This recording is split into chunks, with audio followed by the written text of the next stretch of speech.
Muy bueno. Siento que no haya nadie online, pero voy a dejar la clase grabada para que la puedan revisar con tiempo.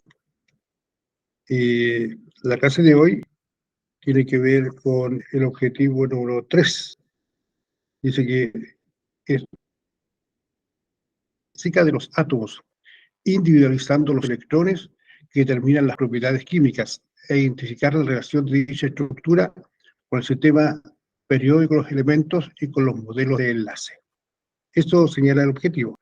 Por lo tanto, de eso vamos a trabajar. Y por lo tanto, vamos a presentar la clase en pantalla completa.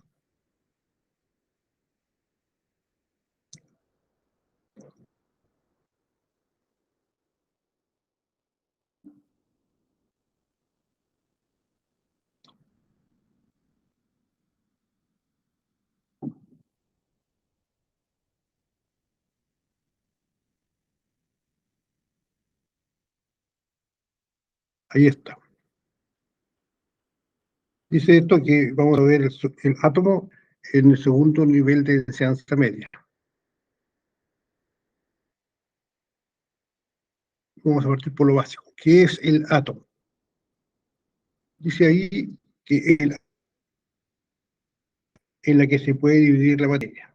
Esto quiere decir lo siguiente: si tiene un trozo de cualquier material, yo te lo empiezo a dividir de dos en dos, de dos, de dos, tantas veces, hasta que al final, cuando llegue dividiendo, si estudiamos algún instrumento, vamos a encontrarnos con que lo más pequeño que hay ahí es un átomo. Y eso ya no se puede dividir, porque si se divide, deja de ser lo que es, ¿ya? Entonces, ahí aparece una... Hay que aclarar que la definición de átomo muchas veces usa el término de partículas indivisibles. Esto que decía yo, si usted la parte, deja de ser lo que es, como átomo. Esto significa que para referirse a la partícula más pequeña aún conserva las propiedades del elemento químico al que pertenece. Pero las pequeñas o subatómicas, que son los protones, los neutrones y los electrones, pero que no tienen las propiedades del elemento químico. ¿Explico o no? El átomo es la unidad más pequeña que puede haber y que tiene las propiedades. Si ese átomo se logra dividir, aparecen las partículas que lo componen, que son los protones, los neutrones y electrones separados. Deja el elemento químico tener la propiedad que tenía. Por lo tanto, el átomo llega hasta ahí, hasta cuando está conformado por protones, neutrones y electrones. ¿Ya?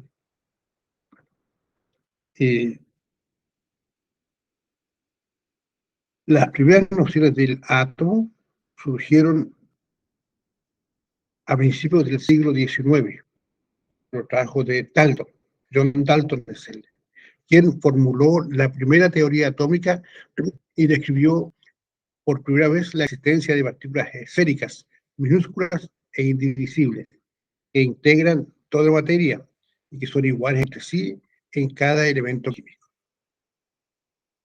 A lo largo de todo ese siglo, y a comienzos del siguiente, el concepto se fue perfeccionando de la mano de científicos como Thomson y Rutherford, hasta llegar a la formulación del modelo atómico de Bohr, propuesto por Niels Bohr, quien según el cual los electrones giran alrededor del núcleo en unos niveles de energía bien definidos. ¿Ya? Entonces, desde Dalton, que dijo que habían estas partículas esféricas que eran indivisibles y nos decía cómo estaba conformado, hasta por pasaron otros señores que fueron dilucidando cómo era este átomo, ¿ya? Hasta que Bohr dijo que el átomo tenía un núcleo en el centro y afuera del núcleo, en unos niveles de energía bien definidos, estaban los electrones. Por lo tanto, empezó a darle ubicación a las partículas internas que tiene el átomo. ¿Cuáles son las características del átomo? Ahí tenemos nosotros una molécula, ¿no? Es lo que está viendo usted ahí, es una molécula, no es un átomo. Por ejemplo, los azules serían átomos, el rosado o medio café sería otro átomo. Los azules son de la misma naturaleza y el café sería de una naturaleza distinta. Entonces, los átomos se agrupan para formar moléculas. Dice que una partícula el átomo es una partícula muy pequeña. El átomo es una partícula más pequeña que mantiene las propiedades del elemento químico al que pertenece. Es la unidad más pequeña en la que se puede dividir la materia. De hecho, en griego la palabra átomo significa no divisible, aunque este término no es del todo correcto, pues el átomo está compuesto por protones, neutrones y electrones. Y al costado tenemos cómo sería el átomo de acuerdo a Bohr.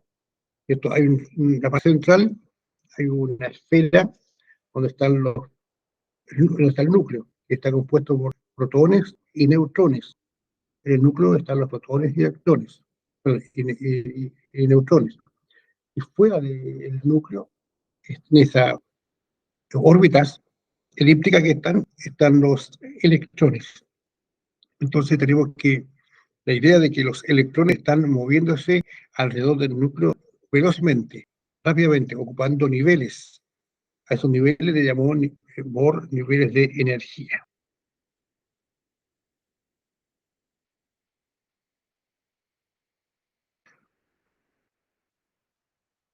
Dice que el átomo es una partícula infinitamente liviana. La masa aproximada de los protones y de los neutrones es de 1,6626 por 10 kilogramos y 1,6649 por 10 kilogramos respectivamente. El primero corresponde a los protones, 1,6726 por 10 kilogramos protón, y 1,6749 por 10 kilogramos es el neutrón. Si ustedes se dan cuenta, es casi parecido, ¿ya? Están muy cercanos uno del otro. Entonces, dice, la de los electrones es aún menor que estas, ¿ya? Es igual a 9,1 por 10. Esto hace que los átomos sean sumamente livianos. Entonces, nosotros podemos imaginar los átomos, ¿ya? Por ejemplo, el aire está formado por átomos y está este gas compuesto de una mezcla de átomos, ni siquiera es uno solo. Entonces, están flotando, eso quiere decir que son obviamente livianos, ¿ya?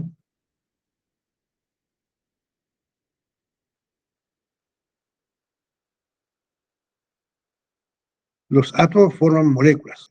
Los átomos se agrupan para formar moléculas. Cada tipo de molécula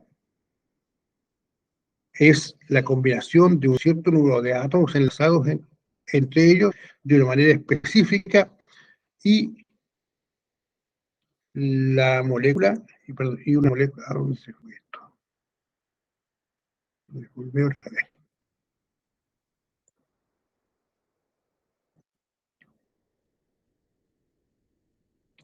Volver a buscarlo.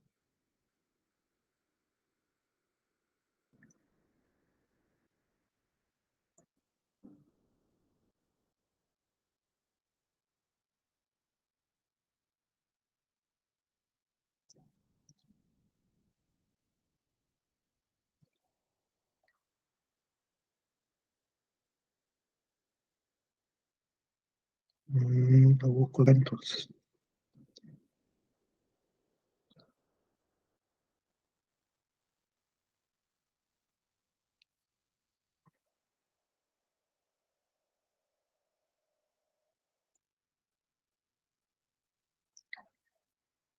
Ya, decíamos entonces que forman moléculas. Los átomos se agrupan para formar moléculas y cada tipo de molécula es la combinación de un cierto número de átomos enlazados con ellos o entre ellos de una manera específica.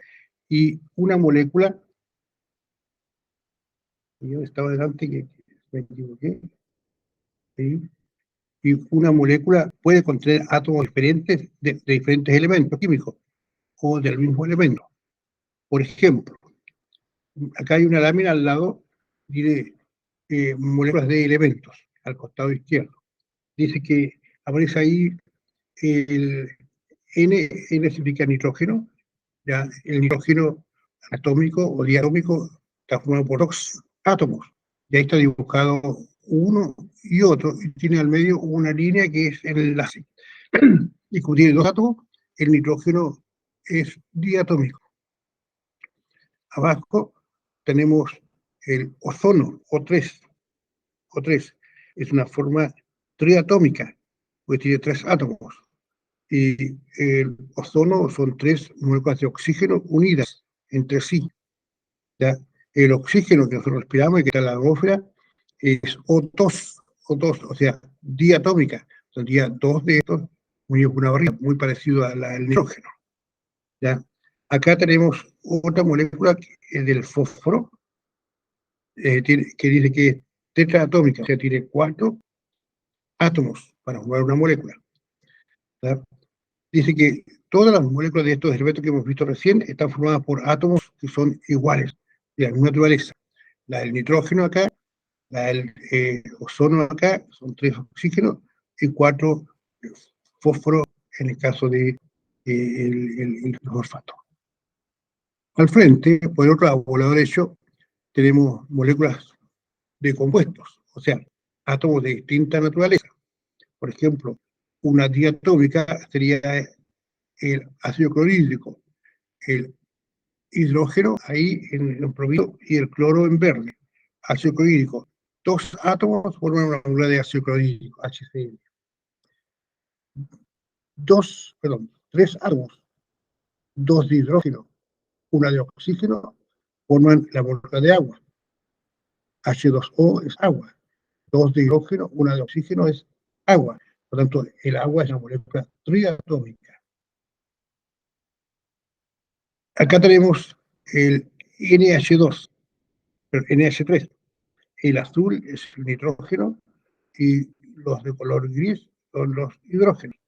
¿Ya? Por lo tanto, tenemos 4 átomos, 1, 2, 3, 4. Esta sería una molécula tetraatómica. Y acá tenemos el ácido sulfúrico, H2SO4, una molécula heptatónica. Significa que tiene, por lo tanto, 6 átomos. 2 de hidrógeno que están en gris, aquí uno, acá el otro. El azufre, que es el que está al medio, el amarillo, y el oxígeno que está en rojo, que son 4. Entonces sería H2SO4. Entonces, tanto el ácido clorhídrico, como el agua, como el ácido sulfúrico, como la tetratónica del nitrógeno, está formado por diferentes átomos. Si lo comparamos con la columna anterior, habíamos dicho antes que tenían el mismo tipo de átomos. ¿Ya? El nitrógeno en la primera, oxígeno en la segunda, fósforo en la tercera. Por lo tanto, las moléculas se pueden formar a partir de un elemento o bien combinando elementos, usando dos átomos o más de dos átomos.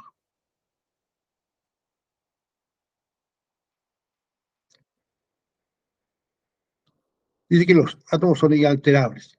Cada átomo conserva sus características estructurales, más allá que formen parte de diferentes moléculas. Durante las reacciones químicas, los átomos no se crean ni se destruyen, pero se organizan de manera diferente cuando nos creando enlaces entre un átomo y otro.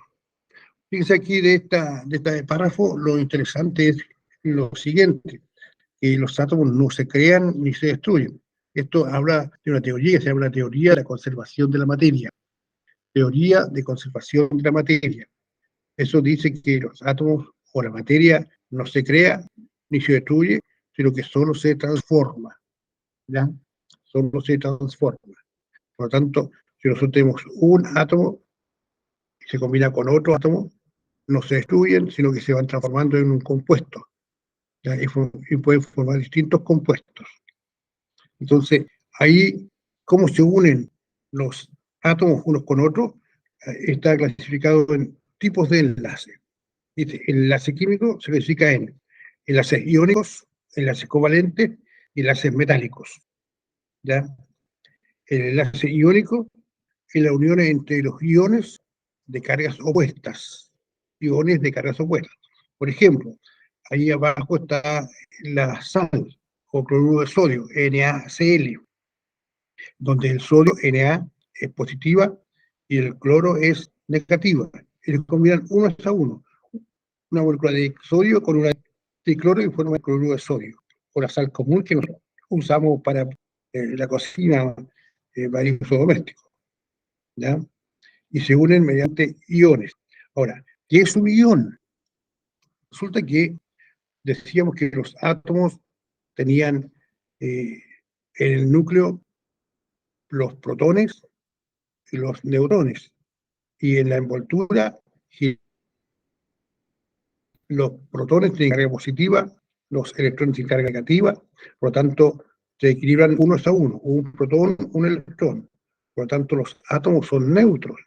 Ahora bien, si el átomo deja de ser neutro, por lo tanto pierde protones, perdón, pierde electrones o gana electrones, entonces se va a transformar en un átomo electrizado. A eso se llama ion. Entonces, en el caso del sodio, ahí, que dice que es más, eh, el sodio que es más, dice que lo que pasó es que el sodio perdió un electrón. Entonces, como era neutro, pierde una carga negativa, entonces le está sobrando la carga positiva. Y en el caso del cloro, que también es neutro, pero cuando gana ese electrón, entonces aparece como una carga negativa. Incluso ahí está reflejado en el dibujito con rojo, ya arriba. Ese electrón aparece como carga negativa. Entonces, se pueden combinar ambos, porque el sodio es positivo y el cloro es negativo. Entre ambos se unen y se neutraliza una vez. Entonces, la sal es eléctricamente neutra. La segunda manera de compartir o los enlaces es la unión por compartición de electrones, ¿ya? Acá en la primera, el iónico perdía el electrón, pasaba de un átomo a otro. Acá en este no. Lo que hacen es compartir los electrones, ¿ya? De esa manera se pueden unir y formar enlaces covalentes. En el caso de la fórmula que está ahí, es el C de carbono y el H es hidrógeno, 4 hidrógeno sería CH4, es el metano, es un gas inflamable. El metano es un compuesto que está formado por enlaces covalentes, porque los hidrógenos, los carbonos, comparten los electrones, y ahí aparecen dibujaditos, ¿no? En el círculo están uno negro y uno rojo, uno negro y uno rojo en cada uno de ellos, tomando el hecho que están compartidos, ¿ya? Entonces, esa es la forma de definirlo. Los enlaces covalentes es cuando la unión se forma por compartición de electrones. Por ejemplo, el metano que está ahí. Y al lado derecho aparece la tercera forma de formar enlaces, que son los enlaces metálicos. No es otra cosa que la unión entre átomos por electrones deslocalizados y móviles. ¿Ya? Unión entre átomos por electrones deslocalizados y móviles. En este caso, aparecen ahí los electrones que están en movimiento entre átomos. Entonces los electrones empiezan a movilizar de un lado a otro, y forman estructuras como esa que está ahí, es una estructura sólida, por eso aparece ordenadito, ¿ya? Uno al lado de otro, formando lo que es un metal. Pero ahí los electrones están moviendo, o sea, moviéndose entre los átomos.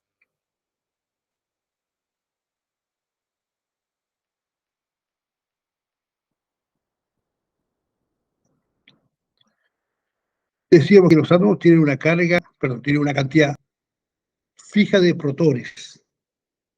Lo que distingue a los elementos químicos entre sí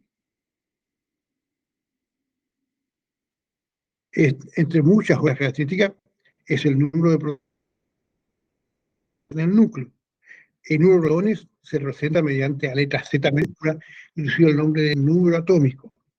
Por lo tanto, el átomo tiene un protón, o sea, una carga positiva. Ese átomo es el primero de la lista, ¿ya? Que corresponde al hidrógeno, ¿ya? Después, si otro átomo tiene dos protones, deja de ser hidrógeno, pasa a ser otro elemento químico, ¿ya? En el caso nuestro, el que tiene dos es el helio, es un gas. Entonces, así sucesivamente, a medida que suman los protones dentro del núcleo, van cambiando de nombre los átomos, porque pasan a ser otros átomos que tienen otras propiedades, ¿ya? Pero un elemento químico tiene los protones en cantidad fija. Los eh, átomos de hidrógeno, que es una sustancia, el elemento hidrógeno, todos tienen un protón en el núcleo, ¿ya? La cantidad de protones coincide con la cantidad de electrones en un átomo, por lo tanto, como decíamos antes, el átomo es eléctricamente neutro. Si hay un protón en el núcleo, hay un electrón en la envoltura, ¿ya? Y se neutralizan ambos. Por eso dice que el átomo es eléctricamente neutro. Por lo tanto, si volvemos al ejemplo anterior del hidrógeno, si el hidrógeno tiene una carga positiva en el núcleo, en la envoltura también hay solamente un electrón para poder neutralizar ese protón. El número atómico generalmente aparece en la tabla periódica de los elementos arriba del símbolo químico y a la izquierda. Fíjense, aquí apareció un término nuevo que vamos a tratar de explicar. Es la tabla periódica. Resulta que los científicos, para poder organizar la diversa cantidad de átomos, ya tuvo que ponerse de acuerdo y concebir una manera de hacerlo. Y esto fue la construcción o elaboración de un gráfico o de la manera dibujada para poder distinguir cuáles son, ¿ya? Entonces, aquí tenemos lo que es una tabla periódica, ¿ya? La tabla periódica está formada por cuadritos, ¿ya? Veamos el primero arriba. El primero tiene una H, es el hidrógeno que estamos hablando. Entonces, ahí a la izquierda arriba tiene el número 1, ¿ya? Ese número 1 es atómico, ¿ya? Y significa que el hidrógeno tiene un protón en su núcleo. Después pasamos derechamente a otro lado. El helio tiene el número 2. Entonces, el helio tiene dos protones en su núcleo. Después pasamos acá al litio, tiene el número 3. Tiene 3 protones en su núcleo. Y así sucesivamente. El berilio tiene 4. Al frente acá pasamos al boro, tiene 5. El carbono tiene 6. El hidrógeno tiene 7. El oxígeno tiene 8. El flúor tiene 9. Y el neón tiene 10. Y así sucesivamente van todos aumentando de uno en uno, de uno en uno, ¿ya? Conformando este orden. Por lo tanto, en esta tabla periódica, esta forma dispuesta, si usted sigue la línea de los números, podríamos hacer una lista de más de 100 elementos químicos ordenados de uno en uno, 1, 2, 3, 4, 5, etc. ¿Ya? Eso está representando esta tabla periódica. Los pone a todos ordenados. Segunda cosa que puede estar en la tabla periódica, muestra que cada elemento químico se puede representar mediante un par de letras, a lo que nosotros llamamos símbolo químico, ¿ya? Símbolo químico. Parece que llegó alguien.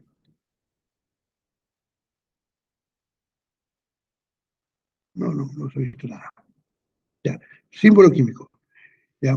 Entonces, existe una organización internacional que ordenó esto. Esta organización internacional se llama IUPAC, por letra mayúscula. IUPAC. IUPAC. IUPAC significa, una sigla inglesa, ¿no? Significa la I de International Union, la U, la P es de Pure, la A de Administration, Chemistry. O sea, cómo los elementos están organizados estructuralmente. Y eso se presenta acá.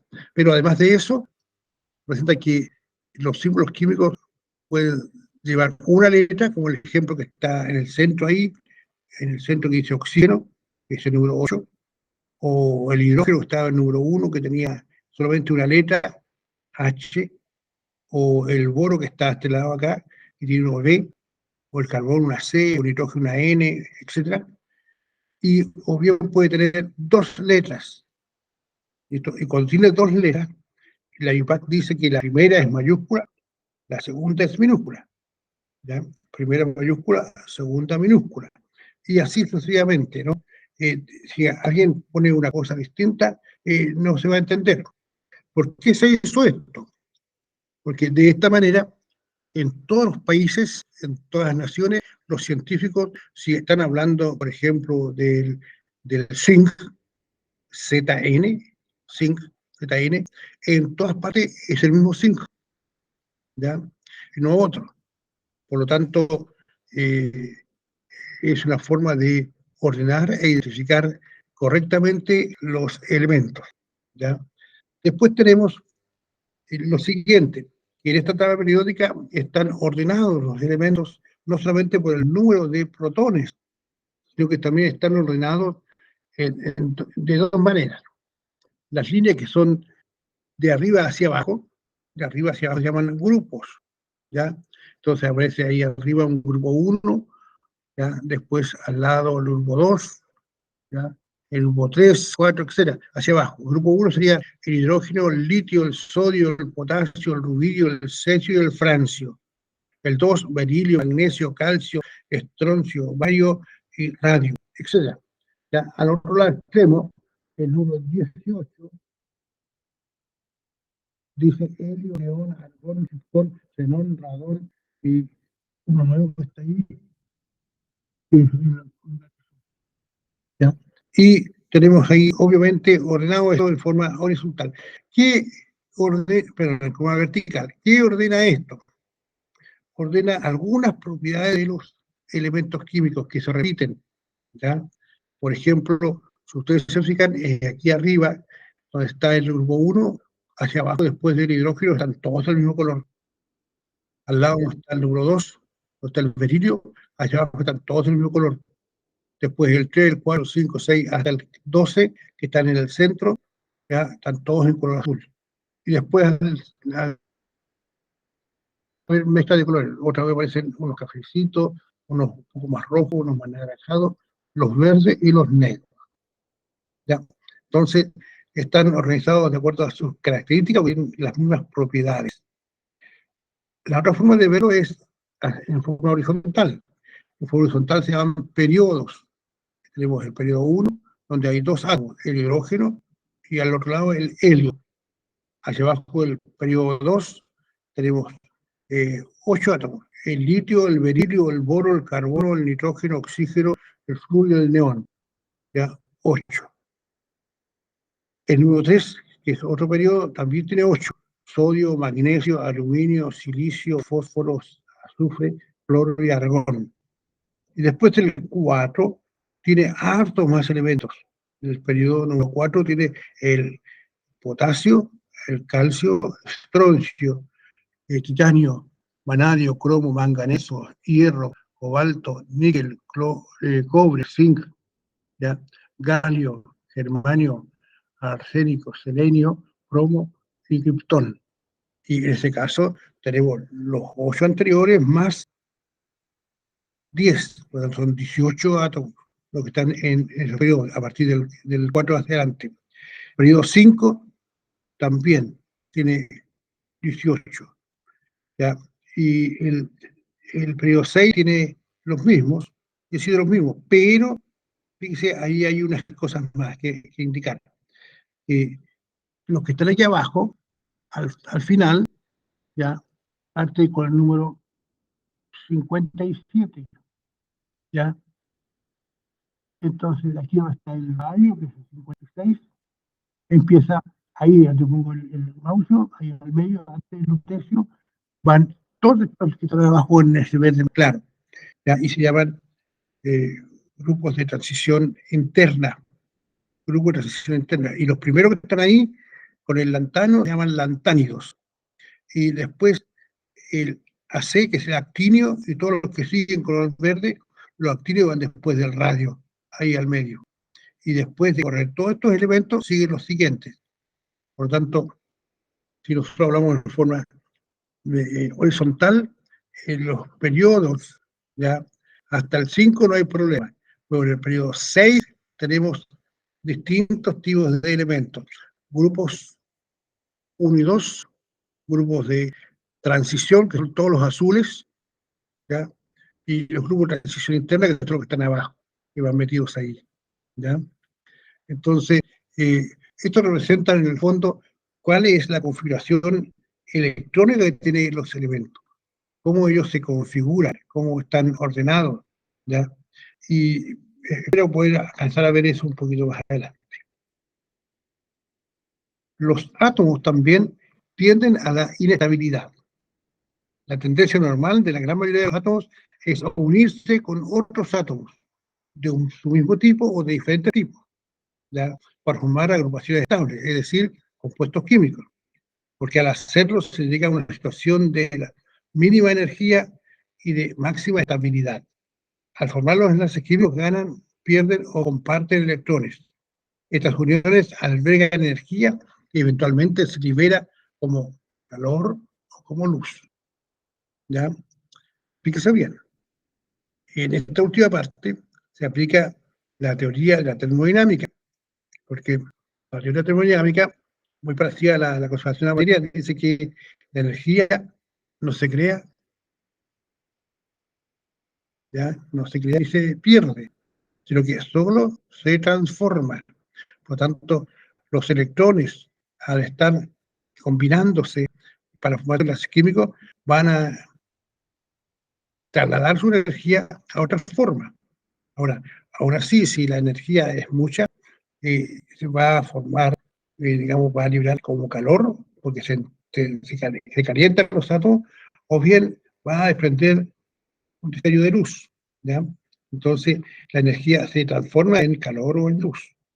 O si no, la conserva dentro de la unión, dentro de la unión entre los átomos, ¿ya?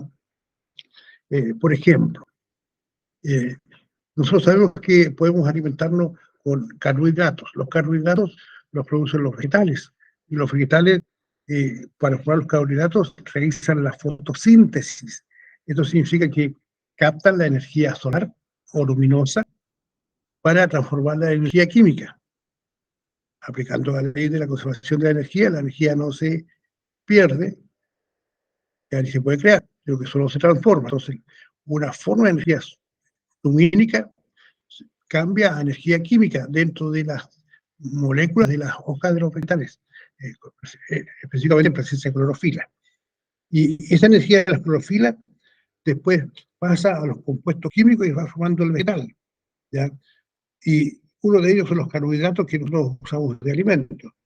Entonces, cuando usted come, por ejemplo, una cuchara de azúcar, o papas, o verduras como lechuga, usted obtiene la energía del sol que el vegetal transformó y traspasó a esos alimentos que usted consumió. Y usted, dentro de su cuerpo, lo que hace es tomar esos alimentos y sacarle la energía para poder vivir, ¿ya? Evidentemente, si usted come lo necesario, se va a mantener de acuerdo a las calorías que usa o que necesita para su vida diariamente. Pero si consume mucha energía, la energía se vuelve a almacenar dentro de tu cuerpo y se almacena en forma de grasa y empezamos a engordar. Pero si usted consume menos energía que necesita, obviamente usted va a empezar a perder peso, ¿ya? Porque la energía necesita para vivir y va a sacar energía de las problemas que tiene, ¿ya? Pero en el fondo la energía, como les digo, no se crea ni se pierde, sino que solo se transforma, ¿ya?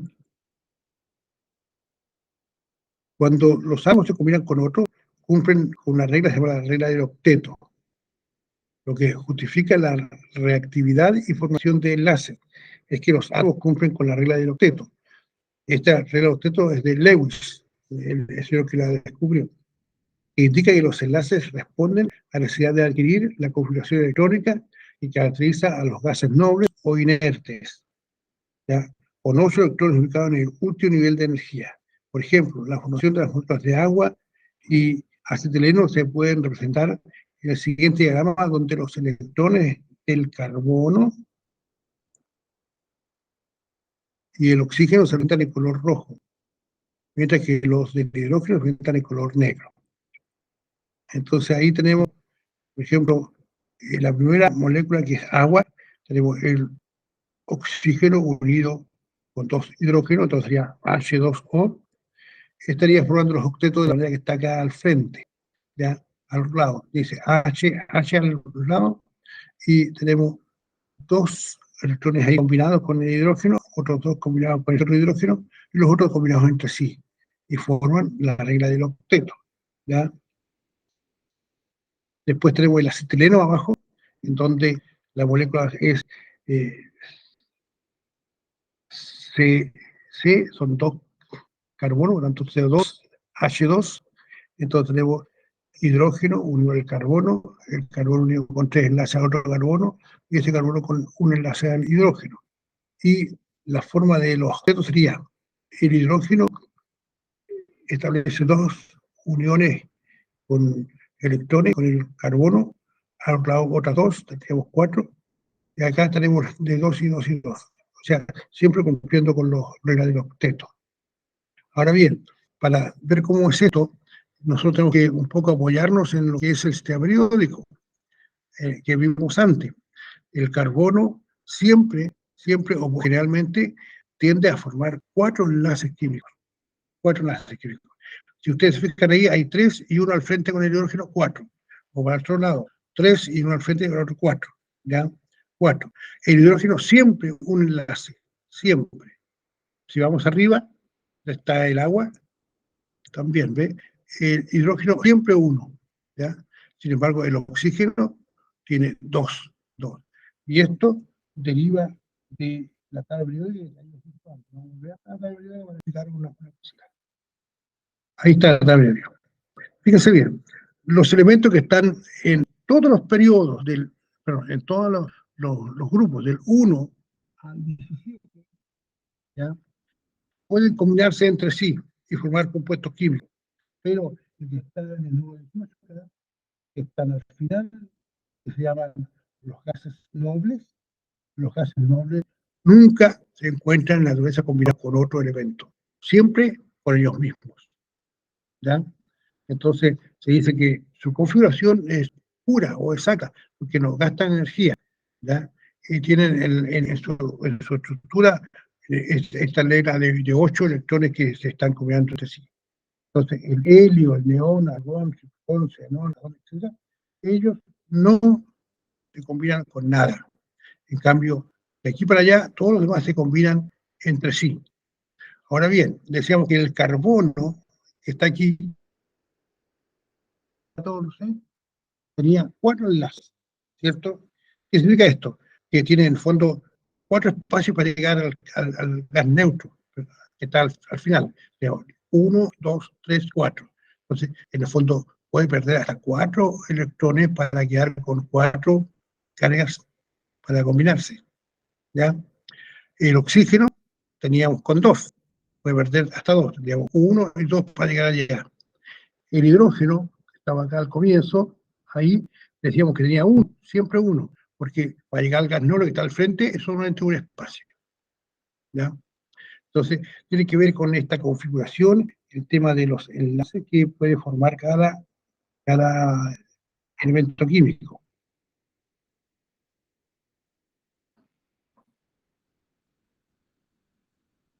Estructura del átomo.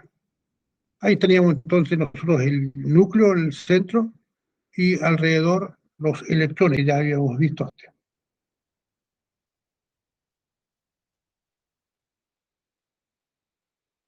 Ya, reiteremos esto. El átomo está constituido por una nube central, una nube de electrones alrededor de ese núcleo. El núcleo contiene las partículas con carga positiva llamadas protones y también las partículas sin carga eléctrica conocidas como los neutrones.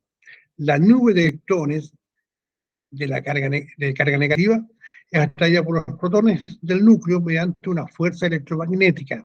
A su vez, los electrones están realizados por orbitales atómicos, que son funciones matemáticas que representan la probabilidad de encontrar un electrón en una región del espacio alrededor del núcleo. ¿Ya? Esto no cuenta el espacio, pero no podemos decir ahí está, porque está muy en distancia relativa del núcleo.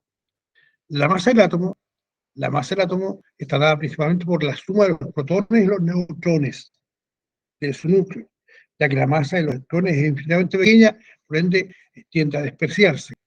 El parámetro de la masa del átomo ya se llama número másico y se presenta con la letra A mayúscula. Teníamos antes la letra Z, que era el número de protones de los átomos.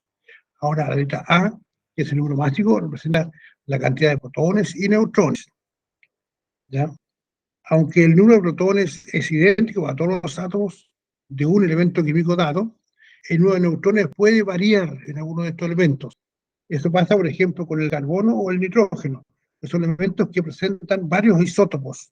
O sea, y hay una cantidad de protones, pero cambian los neutrones.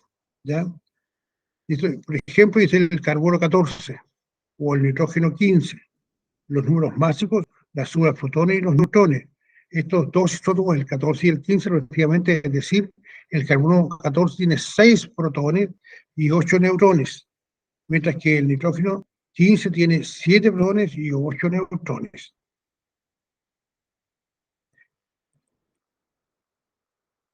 Reactividad química. Los electrones son responsables de la reactividad química de los átomos. Aunque los protones y los neutrones son importantes en términos de masa, las reacciones nucleares, son los electrones, sobre todo el núcleo y la nube electrónica, los responsables de la reactividad química de los átomos. O sea, por donde los átomos reaccionan es a través de los electrones, por la capa más externa, cediendo o atrapando electrones, ganando o perdiendo. Aquí tengo un esquemita que muestra un matraz que tiene agua y lo que echamos dentro es sodio. El sodio, como tal, es un metal, ¿ya? Es sólido, pero relativamente blando y no se puede tomar con la mano porque se quemaría. Entonces, se toma con una espátula, se echa dentro del matraz que tiene agua y el agua hace reaccionar el sodio, de tal manera que empieza a moverse o a desplazarse, ya liberando gas. Y en el momento está en la velocidad y tal energía que está liberando, que eso se entiende y libera una llama, ya reaccionando rápidamente y de forma muy violenta. ¿Ya? Por esa razón, el sodio, cuando se tiene en un laboratorio, se tiene dentro de un, de un material no solvente, perdón, solvente, como la parafina o la benzina, el benceno, no en agua, porque en agua reacciona de esa forma. Y cuando lo digo, lo puedo tomar con la mano, porque el sodio reaccionaría con la humedad de la piel y con el agua de las células, entonces se quemaría, ¿ya? Se quemaría usted intensamente. Son los electrones que en última instancia van a permitir que se produzcan y se descompongan todo el tiempo. Es decir, los electrones son las partículas subatómicas que forman los enlaces químicos entre los átomos para formar los diversos compuestos químicos. O sea, los átomos se unen entre sí por las estructuras, por la envoltura, no por el núcleo. ¿Ya? Ahora bien, cuando un núcleo se parte en dos, se libera mucha energía, mucha energía. Recuerda el tema de las bombas atómicas. La bomba H, que se usó para la Guerra Mundial, la bomba H significa la bomba de hidrógeno. Decíamos que el hidrógeno es el átomo más sencillo porque tiene solamente un protón y un electrón. Por lo tanto, si nosotros logramos romper el núcleo, libera mucha energía, ¿ya? Provocando, obviamente, liberación de calor y expansión de esto. Por lo tanto, cuando se fabricó la bomba atómica, haciendo esto, obviamente, era un desastre. Recuerden ustedes los temas de Hiroshima y Nagasaki, que bombas atómicas que cayeron en pueblos de Japón, y con eso se acabó la guerra, porque nadie podía pelear con ese tipo de energía. ¿Ya? Es muy, muy delicado. Muy bien, pues.